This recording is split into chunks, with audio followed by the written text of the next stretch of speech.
So I had no idea that Taylor Swift wrote the song Carolina for Where the Crawdads Sing before she ever even talked to or pitched it to the producers. She just read and loved the book and was so inspired that she wrote a song. Reese Witherspoon said, "We got a call from Taylor and her team to tell us she had written a song, Carolina, that incorporates so many of the haunting elements of the movie." Swift explained that they only chose instruments that were available in 1953 and she recorded it in one take just like they would have at that time. Oh, and side note for all you Swifties out there, it was indeed produced with the help of Evermore and folklore collaborator Aaron Dessner. And that is the first of 11 facts in today's video about Where the Crawdads Sing. When the movie came out in 2022, it featured Daisy Edgar Jones as Kaya, Taylor John Smith as Tate Walker, and Harris Dickinson as Chase Andrews. We all know that the book is usually better than the movie, but this is one movie version that really fell flat. It has a Rotten Tomatoes score of 34%, which is pretty rotten. Critic Wendy Ide said,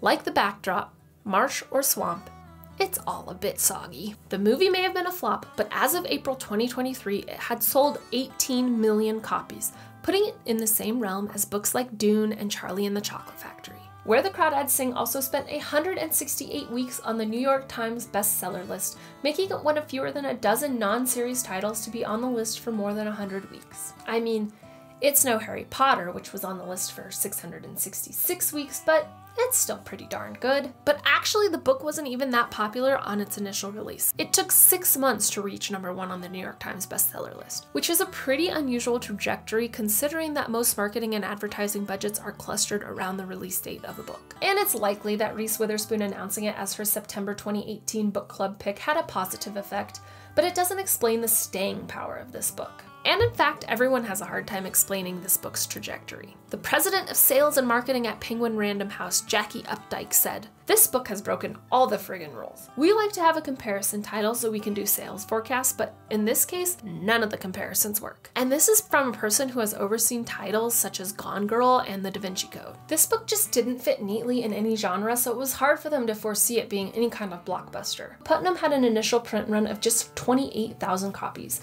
which proved to be not nearly enough, because a year and a half later, 4.5 million copies had been sold, and it had returned to the printer nearly 40 times. It did come into some controversy when an article was published in 2019 by Slate that suggested that some events in the book are a little too close to Owens' real life. Spoiler ahead, so skip this fact if you're one of the few people that hasn't read this book yet. In 1995, Delia and her husband Mark Owens were in Zambia filming a documentary.